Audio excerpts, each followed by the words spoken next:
realistis, aku mau coba ngobrolin lagi mengenai sebuah motor yang menjadi pusat hujatan. Beneran menjadi pusat hujatan. Jadi ada dua sejarah. Sejarahnya itu yang pertama adalah sejarah Kawasaki ini kenapa membuat yang namanya motor dengan seri AX125 dan dia dinamakan Athlete.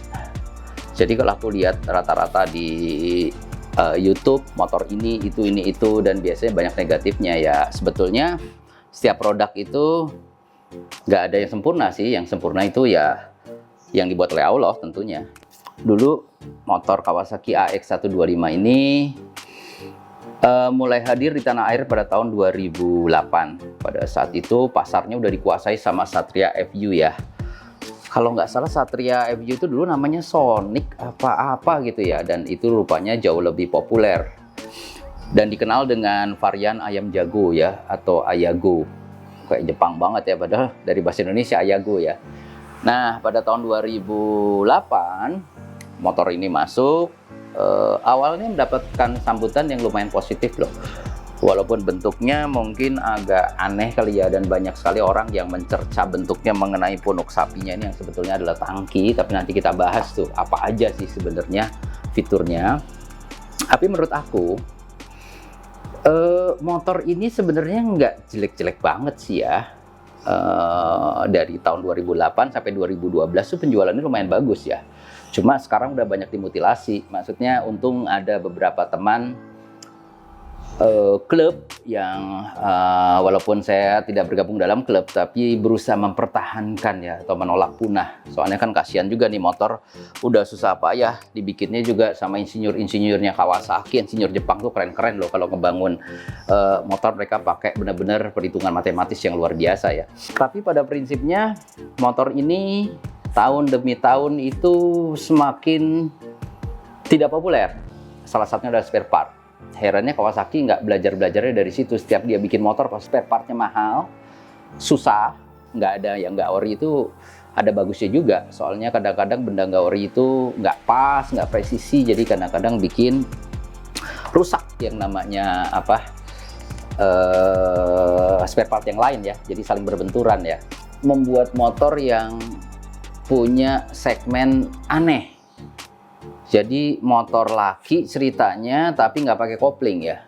Tapi kalau kenapa aku ditanya kenapa pilih ini, salah satunya adalah karena nggak pakai kopling. Maksudnya gue hidupnya di kampung sih. Tapi maksudnya di kampung yang gue kerja di kota ya. Intinya adalah aku setiap kali ke kota dan itu pegel banget pakai kopling. Kebetulan aku juga ada motor kopling yang akhirnya nggak sanggup aku pakai lagi. Tangan kiri gue sampai kram bener dulu.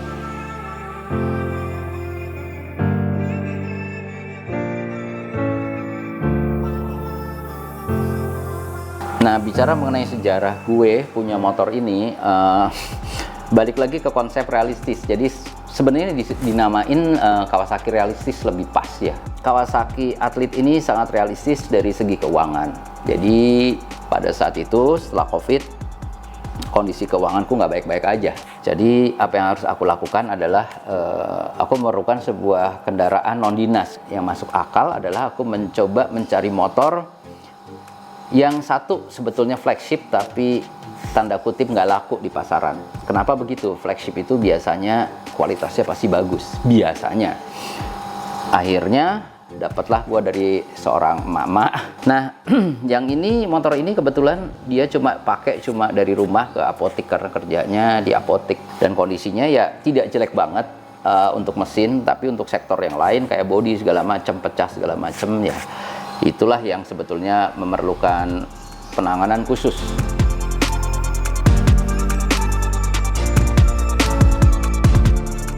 Konsep realistis itu yang akhirnya membuat gue jadi berpikir, gimana ya caranya dengan uang yang nggak seberapa, itu pun juga dapat pinjam dari koperasi. Tapi kita bisa punya motor minimal yang sehat.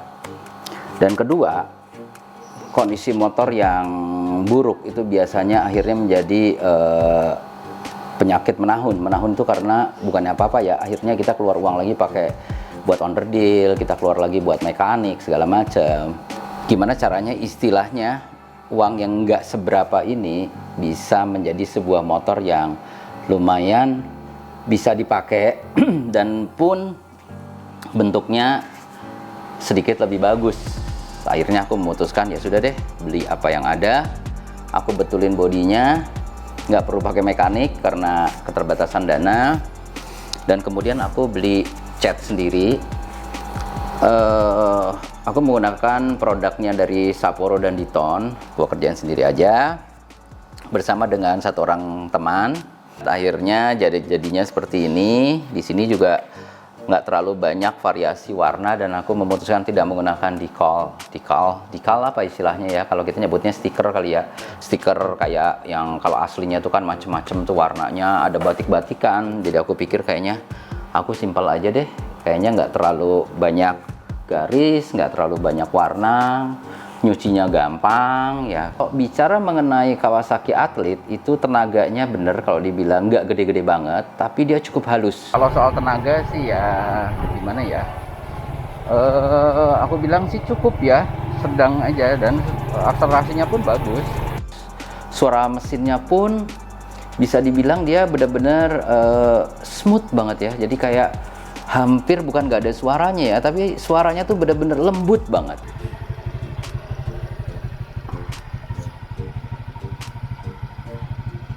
Dan itu sebenarnya aku suka banget gitu loh. Gue nggak terlalu suka motor yang cc-nya ya masih tanggung-tanggung, terus kemudian knalpotnya berat-berat gitu ya, yang ada emak-emak baru nidurin bayinya terus kita lewat jadi bangun. Terus kemudian bicara mengenai bagasi ya, bagasinya ini kecil banget sih sebenarnya ya, bagasinya ini kecil banget, tapi untung ada bagasi. Sebagian motor rata-rata banyak yang nggak menggunakan bagasi ya, bukan nggak menggunakan, mereka mungkin merancang yang tangkinya itu menghabiskan tempat.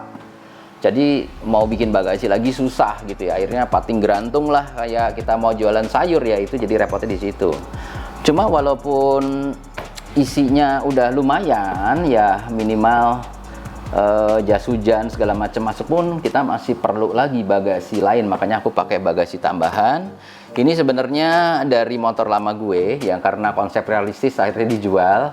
Akhirnya tertinggal bagasinya, ternyata lumayan berguna juga bagasinya, bisa buat bawa barang ya, kemudian masih bisa ditempel walaupun kadang-kadang rada-rada nggak pantas gitu ya, tapi sudahlah, daripada kita beli lagi juga nggak ada duit lagi gitu kan ya konsepnya. Terus kemudian tas ini juga sebenarnya nggak mahal banget ya, pada saat itu aku lupa harganya berapa. Aku beli dari Alibaba, mereknya Motocentric. Datangnya sebulan bro, lama bener ya. Misalnya kita jalan sama siapa gitu terus nggak punya helm, terus kalau kita mau bawain helm ya masih muat sebetulnya di situ. Ya problemnya dari motor ini adalah gue bingung mau naruh helm di mana. Kalau mau ditaruh di samping kena bodi, ditaruh di depan berbahaya ya, karena kita mengemudinya juga jadi susah.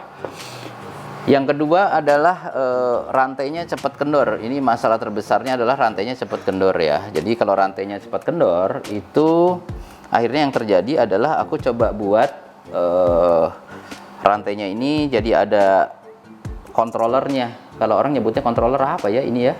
Adalah istilahnya gitu kalau di Tokopedia atau apa. Jadi dia fungsinya buat ngontrol rantai supaya rantainya nggak bergetar keras gitu loh. Kenapa begitu? Karena rata-rata motor kalau pakai rantai itu pasti gampang kendor. Itu rata-rata seperti itu ya. Jadi rantai mau Satria FU, mau ya motor gede, motor laki, mau Pulsar 200 NS tuh gampang juga kendor. Fiction, Bison, hampir rata-rata yang bermonoshock itu biasanya dia punya masalah dengan rantai. Beli rantai baru pun nggak berapa lama lagi kendor. Jadi di sini akhirnya aku memutuskan untuk membuat sendiri. Karena apa? Bukannya apa-apa ya. Athlete ini dia swing armnya sebetulnya bagus dan keren, dan gue suka banget sama swing arm. Tapi kalau misalnya kita pakai yang aftermarket itu pasti lecet, dijamin pasti lecet. Jadi yang aku lakuin adalah aku manfaatin lubang yang sebetulnya mungkin tidak disediakan buat itu, tapi ternyata berguna juga lubang itu buat membuat dudukan penegang rantai ini ya. Apa istilahnya? Chain strainer? Apa ya? Apa deh? Mungkin teman-teman yang punya tahu namanya, komen deh di bawah ya. Pertama murah, bahannya dapat nemu semua ya. Jadi aku kadang-kadang main ke bengkel temanku, bahannya dapat nemu, aku kasih beberapa lubang di bor, ini juga bekas apa nggak jelas. Ini baut-baut sisa, kemudian yang beli cuma rollernya. Jadi bahan bukan karet ini sangat membantu untuk memperkuat daya tahan roller tersebut ya. Rollernya itu bahan dasarnya nilon kali ya, gue juga nggak tahu ya. Nah teman-teman bro dan sis yang paham mengenai bahan apa nih, boleh komen di bawah deh, nanti buat gue inget-inget ya. Hanya yang di aftermarket itu rata-rata pernya itu mulainya dari belakang sini. Nah itu yang membuat dia makin lama nggak tahan lama. Sementara kalau kita bener-bener mau bicara mengenai per yang tahan lama, itu dia betul-betul hampir vertikal ya. Pertama pergerakannya jadi bener-bener smooth. Yang kedua, pernya jadi lebih gampang awet ya. Jadi kalau kita ditanya modalnya berapa nih, 25.000 karena beli roller. Coba kalau nggak beli roller, udah gratis ya. Untuk warna ya, aku nih pakai Sapporo. Jadi pertama kalau misalnya kita mau ngecat itu yang pertama adalah primer. Jadi aku menggunakan super primer dari Sapporo, itu bagus banget. Jadi di amplasnya nggak usah heboh banget ya, nggak sampai habis banget. Terus kemudian dicat pakai Sapporo, terus kemudian baru dicat pakai warna yang brosis mau, baru selanjutnya dikasih gloss. Nah, pekerjaan paling berat berikutnya adalah kita amplas tipis, dan itu juga nggak gue lakuin, nggak ada waktu. Dan akhirnya untuk terakhir baru aku kasih gloss. Itu juga di produk Sapporo. Yang kedua ini menggunakan warna matte blue Honda. Ini DOP. Jadi kalau DOP itu memang dia prosesnya cuma satu kali buat primer, yang kedua tuh langsung warna dia ya. Dan lumayan, ini setelah berapa bulan pemakaian nggak baret juga sih, maksudnya ya tergantung makainya sih ya. Kalau makainya dipakai buat Grand Prix ya baret-baret lah ya. Kalau ini dipakai buat pemakaian harian ya just oke aja lah, maksudnya gitu loh. Nah bicara mengenai velg ya, kalau velg ini aku menggunakan anodized gray. Kenapa? Karena aku nggak terlalu suka sesuatu yang silver banget ya, yang silver tapi agak gelap. Nah itu ada pada anodized gray ya, itu berbeda. Anodized gray. Setelah aku lihat pemakaian selama beberapa bulan ini ya, makainya nggak jorok banget ya, masih oke-oke aja sih ya. Kalau baret-baret kecil ya jamak lah ya, nggak usah dibahas ya. Kalau kita pergi ke tukang tambal ban terus langsung dikoek-koek pakai pahat segala macam ya pasti kena juga. Tapi kalau ini dipakai dengan normal, kayaknya sih nggak ada masalah sih ya, maksudnya warnanya masih oke-oke aja. Mengenai lampu ya, jadi lampunya ini memang aku buka nih pakai aku cemplungin pakai air panas sih. Sebenarnya aku coba pakai heat gun, tapi ternyata buka pakai heat gun tuh jauh lebih sulit ya. Akhirnya apa yang aku lakukan ya, water heater di atas gua nyalain sampai pol, terus aku masukin ember, didiemin, gak berapa lama bisa lepas. Nah ini memang aku melakukan beberapa pengecatan, tapi reflektornya memang maksudnya aku cat dengan anodized gray.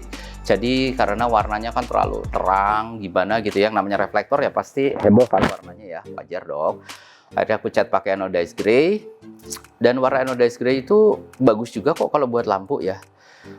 Kemudian lampunya aku beli lampu 25 ribuan itu yang dia agak proyektor kecil gitu ya, lumayan ya, murah meriah 25.000 ya, nggak tahu tahan berapa lama sih, tapi ya udah 3 bulan oke-oke aja sih. Jadi ya balik ke keterbatasan dana, jadi aku rasa kita kayaknya manfaatin yang murah-murah dulu kali ya gitu ya. Kalau mengenai lampu rifting atau lampu sen, ini aku memang nggak melakukan banyak hal. Karena apa? Ya memang reflektornya aku cat pakai anodized gray. Lampu ini tetap harus kelihatan karena ini penting banget ya, karena buat standar keselamatan, kalau istilah kita HSE ini tuh salah satu yang paling penting. Kalau nggak kita belok kiri kanan diembat orang ya, kalau kita depan belakang nggak nyala ya. Jadi kalau aku lihat desain lampunya sebetulnya agak bulky ya, agak ngembung gitu ya, tapi jadi lucu-lucu aja sih buat gue. Jadi ya namanya mungkin motor dapatnya ya begitu bentuknya ya, artinya untuk beli yang baru terus beli macam-macam juga ganti lampu segala macam sayang banget dananya gitu loh ya, mending buat apa kek gitu yang benar-benar penting. Oke, pertanyaan yang paling banyak, visor. Sebenarnya bukan visor nih ya, windshield juga nggak nge-shield apapun dari windnya, dari anginnya apa nih yang mau di shield ya. Sebenarnya prinsip dasarnya begini, kenapa aku membuat ya, ini batang ini sebenarnya sampai sekarang pun aku nggak tahu nih batang apa ya yang gua pasang ini, karena aku dapetnya dari bengkel orang udah dibuang. Terus aku tanya, bro, ini gua beli deh, daripada lu buang gini, ini bahannya bagus deh, gua bilang. Ambil aja bang, gratis, dia bilang. Serius loh? Iya gratis. Akhirnya sudahlah, gua bawa. Setelah aku pikir-pikir, aku nih paling nggak suka ngebolongin beginian nih, apa namanya, batoknya ya. Batoknya kalau dibolongin tuh kayaknya nggak, kasihan juga, udah jidatnya jenong begini terus dibolongin. Akhirnya aku manfaatin bautnya dari yang buat megang si batok ini. Akhirnya aku kasih lengan. Karena si batangnya ini gue dapat gratis, jadi anggap deh ini gue beli extension mikanya ini 35.000. Jadi biaya yang dikeluarkan buat extension mika ini ada 35.000. Ya bagus banget enggak, tapi ya lumayan lah. Maksudnya aku coba pengen bikin sesuatu yang lain aja kali ya. Spionnya Atlet ini gue dapat udah nggak ada spion yang bener ya. Spionnya dapat sih, cuma ya spion ala kadarnya gitu. Percaya apa enggak, spion Atlet itu harganya gope 600, enggak deh, 350 atau sekian ya. Ya sama lah kalau teman-teman punya di tracker, KLX atau Pulsar deh yang 200 NS, lihat aja tuh harga onderdilnya. Bukan main ya. Jadi ini harga orinya si spion itu bisa sampai 300 ribuan. Wah jelas nggak ada duit dong. Nah akhirnya aku coba cari. Nah ini masalahnya, kalau spion racing kayak gitu banyak.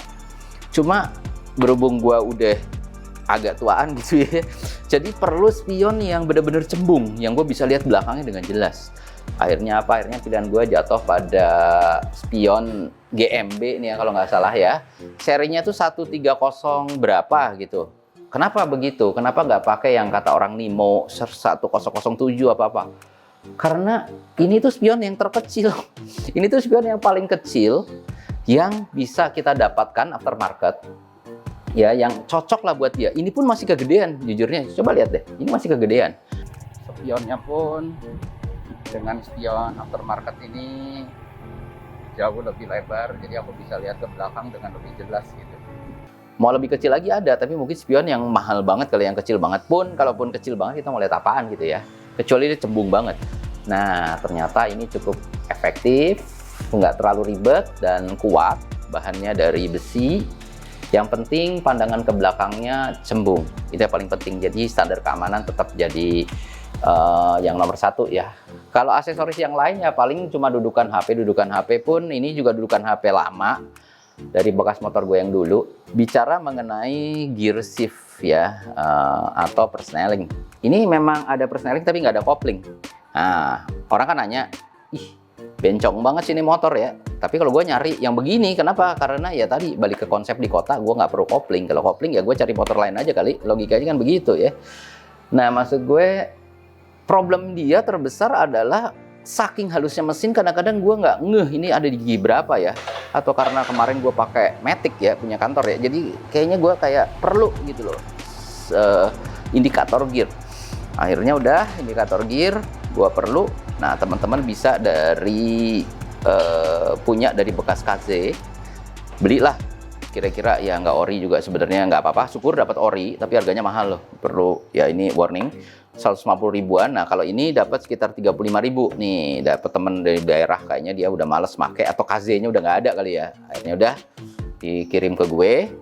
Sama indikator gear seharga 25.000. Jadi total yang dibutuhkan tuh 75.000 plus kabel tuh mungkin ya 25.000 lah ya, nggak nyampe 100.000, jadi 80.000 buat bikin indikator gear. Ini dipasangnya ada di dalam, indikator yang lama dicabut ya, indikator yang lama dicabut, dipasang ini, kemudian keluarlah 5 kabel kan. Nah 5 kabel itu yang nanti kita sambungin ke atas ya, kita sambungin dengan LCD digital. Jadi kita mesti buka si batoknya itu ya. Dan itu sangat berguna banget, gigi 1, 2, 3, 4, 5 karena dia rotari ya. Jadi kalau misalnya motor lain harus dibalikin ke depan, dia tinggal ditekan lagi ke belakang, maka dia akan jadi netral dalam kondisi motor berhenti. Kalau motor jalan nggak bisa.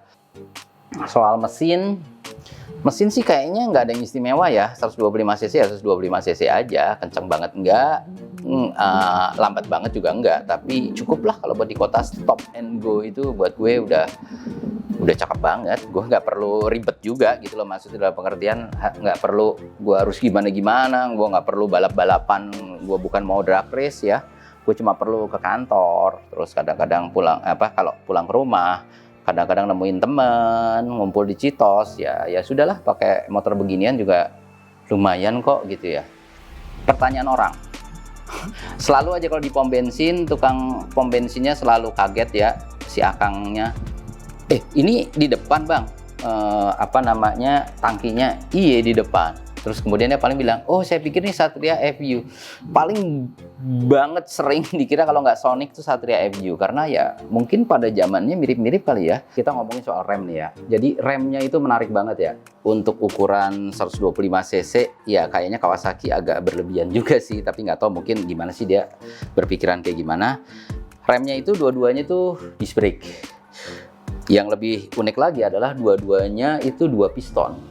Ya, jadi kalau sebenarnya aku ada satu video pada saat aku bongkar, tapi aku lupa videonya di mana ya. Itu pistonnya kalau ditekan satu, yang sebelahnya juga berusaha menyeimbangkan. Nah, itu yang membuat aku tuh merasa remnya tuh enak banget ya. Jadi biasanya kan maaf nih kalau rem belakangnya 2 piston tuh biasanya terlalu pakem ya, kecuali kalau moge ya, peduli amat moge, mungkin ada yang 4-5 piston, 6 piston pun ada ya, panjang gitu ya, kayak Hayabusa atau apa. Kalau ini kan kalau pikir-pikir cuma 125 cc, kenapa harus perlu 2 piston? Tapi pada kenyataannya pada saat dipakai nggak pakem banget juga, yang pengertian pakem tuh yang ngunci gitu ya. Jadi buat gue rem belakangnya tuh bagus banget gitu loh. Rem depannya dengan 2 piston tuh anehnya pakem. Suspensi ini sesuatu yang khas ya. Jadi hampir nggak ada di motor lain, maksudnya yang seri bebek. Jadi buat aku si Athlete ini punya suspensi yang agak di luar kebiasaan ya.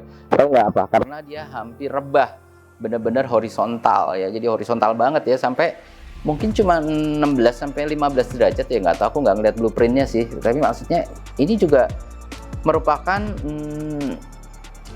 penyebab dari rantainya juga suka kendor. Tapi ada tapinya. Tapi kenyamanannya luar biasa banget.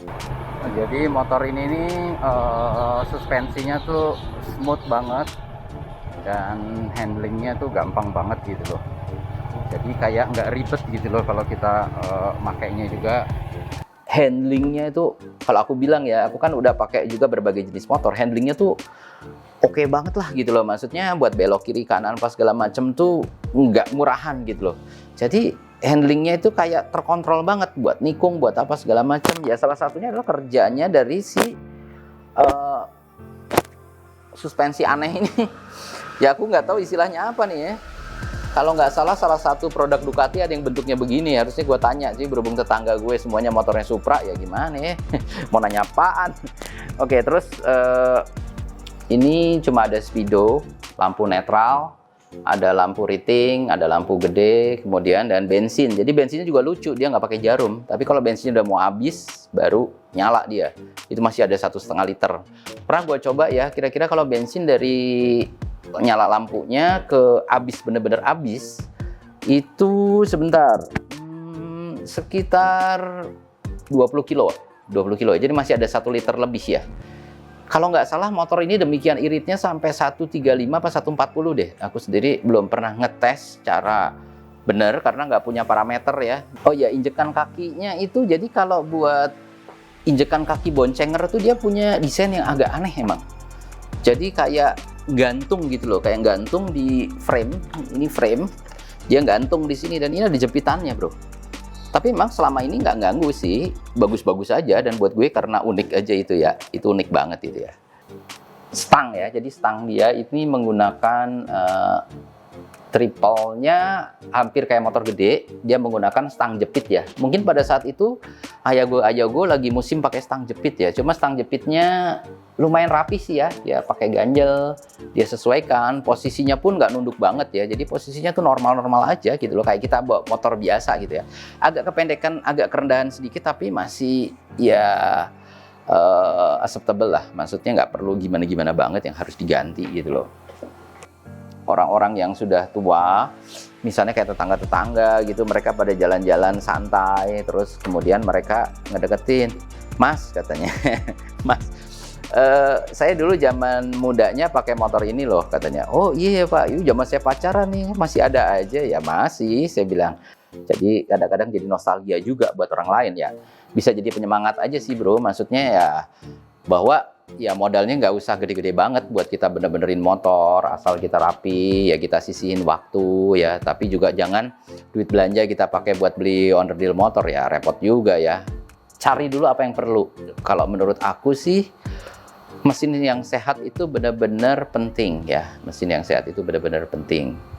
Dan kemudian juga aku ingin mengucapkan terima kasih buat teman-teman yang masih berusaha membuat klub-klub ya untuk Kawasaki Athlete atau apapun itu jenis motornya, mau Vespa mau apapun, at least gitu loh, mereka menyelamatkan sebuah benda dari kepunahan yang sebetulnya adalah sebuah hasil karya ya. Ya kalau dibilang bagus banget sih enggak, tapi ya semakin dihujat tuh motor itu semakin menarik buat dikoleksi. Ya apapun yang kita punya, apapun yang kita miliki, insya Allah kalau misalnya kita bisa manfaatkan dengan baik, bisa jadi sumber penghasilan lagi, minimal untuk kita berangkat bekerja, mencari nafkah yang halal, insya Allah, maka teman-teman juga akan merasakan manfaat besar dari motor yang tanda kutip yang tadi, yang katanya nggak laku, produk gagal, apa segala macam, ya apapun itu ya. Artinya, aku cuma pengen ngajak teman-teman, yuk, kalau kita punya barang atau kendaraan kita sayangi, kita rawat, dan kemudian juga kita gunakan dengan baik, dengan tidak melawan konsep hukum, nggak pakai lampu atau kemudian lampu yang warnanya dia aneh-aneh, terus kemudian tanpa spion yang bisa membahayakan orang lain ya. Ayo kita berkendara yang aman. Sampai ketemu lagi di channel saya, Hengki Kris.